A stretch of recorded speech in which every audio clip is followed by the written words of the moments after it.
Hello दोस्तों, तो आपका निवास ज्ञान दर्शन में बहुत बहुत स्वागत है। तो आज हम देखेंगे आपके कुछ प्रश्नों को।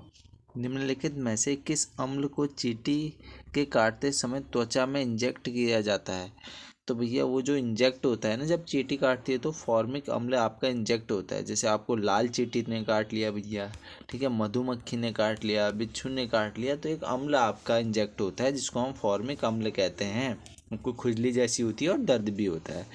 और इसमें लिखा है भैया आपका साइट्रिक अम्ल। साइट्रिक अम्ल आप सभी को पता है, सिट्रिक अम्ल जो है नींबू में मिलता है आपका, ठीक है, नींबू संतरे यानी खट्टे फल में अधिकतर आपका पाया जाता है। और स्कॉर्बिक अम्ल, ये स्कॉर्बिक अम्ल को आप एक और नाम से जानते हो कि विटामिन सी के नाम से, ठीक है। और टार्टरिक अम्ल जो है हमारा, वो हमारा मिल जाता है इमली में मिल जाता है, ठीक है, केले में मिल जाता है। आगे की ओर, हड़प्पा सभ्यता के अन्य शहरों के विपरीत धौलावीरा शहर को भागों में विभाजित किया गया था। प्रत्येक भाग विशाल पत्थर की दीवारों से घिरा हुआ था।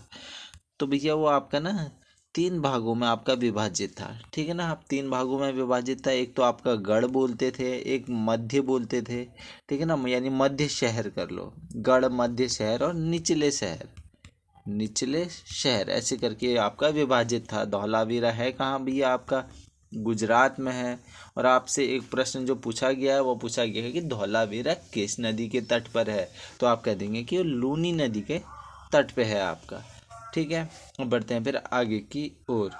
फिर जो हमारा अगला प्रश्न है, अगला प्रश्न हमसे कह रहा है 13वीं और 14वीं शताब्दी के दौरान पंजाब में निम्नलिखित में से कौन सी जनजाति का प्रभुत्व था? पंजाब में तो आप सभी को पता है, ये जो आपकी खोंखर जाति है ना, इस खोंखर जाति जो है ये आपके पंजाब में देखने को मिलेगी, ठीक है। एक जाट कह सकते हो आप, जाट जनजाति से ये संबंधित रखती है, ठीक है, पंजाब क्षेत्र के।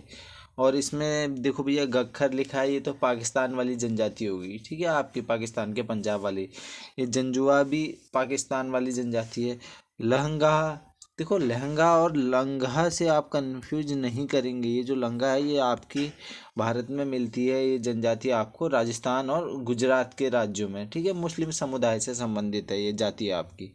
और ये जो लंघा है ये आपकी भैया पाकिस्तान से संबंधित है, ठीक है। अगला जो हमारा प्रश्न है, निम्नलिखित में से किस प्रकार के बैंकों का संचालन मुख्यतः ऑनलाइन होता है और उनका कोई भौतिक शाखा नेटवर्क नहीं होता है? भैया कोई भी भौतिक शाखा नेटवर्क नहीं होता है, यानी वो पूरी तरीके से ऑनलाइन काम करते हैं, तो वो है आपका नियो। आपने सुना होगा भैया नियो बैंक। जैसे अगर मैं बात करूं, एफ आई मनी आपका एक नियो बैंक है। इंस्टेंट पे करके एक आता है आपका, एक है आपका कोटक 811 करके भी आता है, ठीक है ना। एक फियो भी आता है, ठीक है, फियो सबसे बड़ा समझ सकते हो आप, ठीक है। इसमें क्या होता है ना, पूरा आपका भैया मोबाइल ऐप के माध्यम से डिजिटली रूप से पूरा डिजिटल होता है। इसका कोई वो नहीं होता है कि हाँ भैया इसकी कोई भौतिक शाखा है फिर उसमें डिजिटल काम हो रहा है, नहीं, ये पूरा आपका डिजिटल होगा, ठीक है ना। चलो समझ गए, ऑनलाइन वाले वित्तीय संस्थान बोल सकते हो, सिर्फ ऑनलाइन वाले। आगे की ओर, जैन धर्म के 24वें और अंतिम तीर्थंकर वर्धमान महावीर का जन्म 6ठी शताब्दी ईसा पूर्व में कहाँ हुआ था? तो भैया अगर आपको पता है कि इनका जन्म तो भैया कुंडल ग्राम वैशाली में हुआ था, ठीक है, और आपको ये नहीं पता है कि कुंडल ग्राम वैशाली जो है वो आपका बिहार में था, तो आप ये आंसर गलत कर जाएंगे, ठीक है ना। कुंडल ग्राम वैशाली जो है आपका बिहार में है और इनका जन्म आपका बिहार में होता है, ठीक है। और इनकी जो मृत्यु है वो भी आपकी बिहार के पावापुरी में होती है, ठीक है, पावापुरी में। आगे की ओर, बैंकिंग विनिमय अधिनियम 1949 की धारा के प्रावधानों के तहत किस वाणिज्य बैंक को बैंकिंग व्यवसाय शुरू करने के लिए भारतीय रिजर्व बैंक से लाइसेंस प्राप्त करना आवश्यक है? कौन सी धारा? तो भैया ये धारा 22 है, ठीक है, धारा 22 इसमें हमारा बिल्कुल सही आंसर है। निम्नलिखित में से कौन सा एक प्राकृतिक पारिस्थितिकी तंत्र इकोसिस्टम है आपका? तो भैया बांध, बगीचा, एक्वेरियम और रेगिस्तान, ये आपका भैया प्राकृतिक है, ठीक है, ऑप्शन नंबर 4 सही है। पंजाब में मनाया जाने वाला लोहड़ी त्योहार प्रतिवर्ष के महीने में मनाया जाता है। अब आप मेरे को एक बात कमेंट बॉक्स में बताएंगे कि क्या ये जो लोहड़ी है, क्या ये जिस समय हमारा घुघतिया त्योहार होता है, यानी जिस समय मकर संक्रांति होती है, क्या उसी समय ये आपका मनाया जाता है? ठीक है, और इसका जो आपका सही आंसर है वो है आपका जनवरी। ठीक है, जनवरी। बस आप दिन बता देंगे भैया जनवरी में किस दिन को मनाया जाता है, जैसे 12, 13, 14, 15 या 16 तारीख को। ठीक है, किस दिन मनाया जाता है। आगे की ओर, निम्नलिखित में से कौन सा एक फूल का भाग है? तो भैया फूल का भाग तो जो सबसे अंदर होता है ना, फूल का जो सबसे भीतरी भाग होता है उसे हम स्त्री केसर कहते हैं, यानी ऑप्शन नंबर सी इसमें हमारा आपका देखते ही सही हो गया। आगे की ओर, कुव्वत उल इस्लाम मस्जिद कहाँ स्थित है? ये वही कुव्वत उल इस्लाम मस्जिद है जो भैया कुतुब मीनार के पास है, और इसका जो निर्माण किया था वो किसने किया था? कुतुबुद्दीन ऐबक ने किया था 1197 के आसपास आपका। ठीक है, और ये आपकी दिल्ली में है। ऑप्शन नंबर 2 इसमें हमारा सही हो जाता है। निम्नलिखित में से कौन सी मृदा संरक्षण की एक विधि नहीं है? शेल्टर बेल्ट है भैया, इंटरक्रॉपिंग भी है, रॉक डैम भी है, ओवर ग्रेजिंग जो होता है ना, वो होता है समझ लो कोई बड़ा घास का मैदान है और जहाँ बहुत देर तक चराई हो जाती है उसे हम कह देते हैं कि ओवर ग्रेजिंग। ठीक है, ज़्यादा देर तक ही चर देते हैं यहाँ जानवर। आगे की ओर, अगला जो प्रश्न है, निम्नलिखित में से कौन सा शहर विजयनगर के मध्यकालीन हिंदू राज्य से संबंधित अपने खंडहरों के लिए प्रसिद्ध है, इसे विश्व विरासत स्थल भी घोषित किया गया है? तो ये कौन क्या हो सकता है भैया? विजयनगर साम्राज्य, हम्पी। ठीक है, हम्पी किधर है भैया आपका? कर्नाटक में। ठीक है, कर्नाटक इसमें हमारा सही है। आगे की ओर बढ़ते हैं फिर। विजयनगर की स्थापना किन दो भाइयों ने करी थी? आप कमेंट बॉक्स में बताएंगे। निम्नलिखित में से क्या बैरन द्वीप की एक अनूठी विशेषता है? ये वही बैरन द्वीप है भैया जो आपका किधर है? अंडमान निकोबार में है।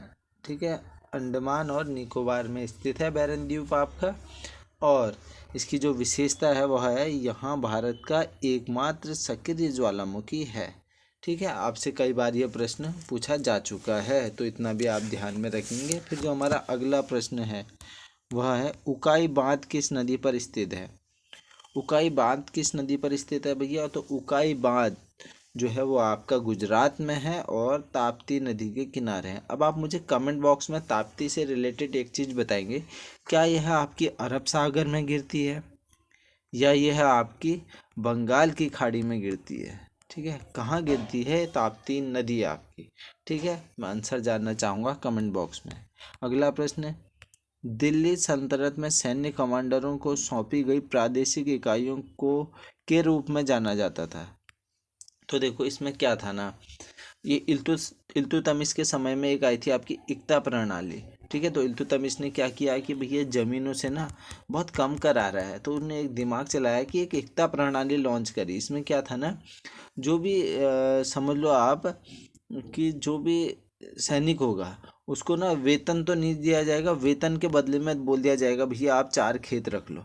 अब इसमें क्या चालाकी थी कि आज जैसे ही वो व्यक्ति 4 खेत रखेगा तो उसमें भैया कुछ तो उगाएगा ना, तो कुछ उगाएगा तो उसको भैया इस उगाए हुए में टैक्स देना पड़ता था।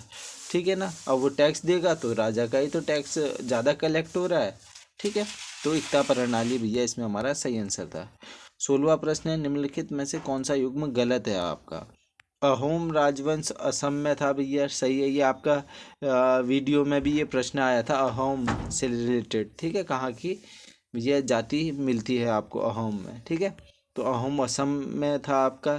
गजपति आपका उड़ीसा में था। जो शर्की राजवंश है भैया ये आपका नहीं, पंजाब का नहीं है, ये आपका यूपी का है। ठीक है, उत्तर प्रदेश के जौनपुर वाले साइड में था ये आपका। ठीक है, जौनपुर। चलिए आगे की ओर, शिशुओं के जन्म के समय निम्नलिखित में से कौन सी हड्डी नहीं होती है? तो वह नहीं होती है भी आपकी नी कैप यानी जानू का, इसमें हमारा सही हो जाएगा ऑप्शन नंबर ए। आगे की ओर, नेपाल के कवि भानुभक्त आचार्य का संस्कृत से नेपाली भाषा में अनुवाद करने के लिए प्रसिद्ध हैं? तो भैया वो प्रसिद्ध हैं आपके रामायण का क्या था? ठीक है, तो ऑप्शन नंबर 4 इसमें हमारा सही हो जाएगा। एलिफेंटा गुफाओं में संप्रदाय से जुड़े शैलचित्रों यानी रॉक आर्ट का संग्रह है।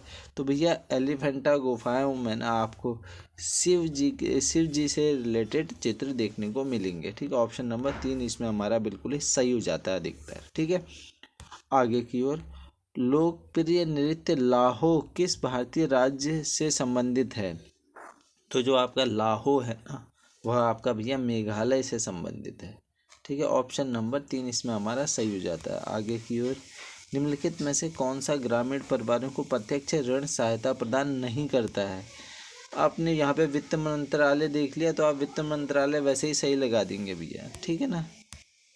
आगे की ओर, आंशिक परिसीमित तटीय जल निकाय होता है जहाँ नदियों और जलधाराओं के मीठे पानी में महासागरों के खारे पानी का मिश्रण होता है। मीठे पानी का भैया महासागरों के खारे पानी में मिश्रण होगा, उसे हम मुहाना कहेंगे। ठीक है, क्या कहेंगे भैया? मुहाना। ऑप्शन नंबर 4 सही है। तो आशा करता हूँ इस वीडियो से आपको ज्ञान मिला होगा। तो यहीं पे करते हैं वीडियो को समाप्त। चलिए भैया, धन्यवाद।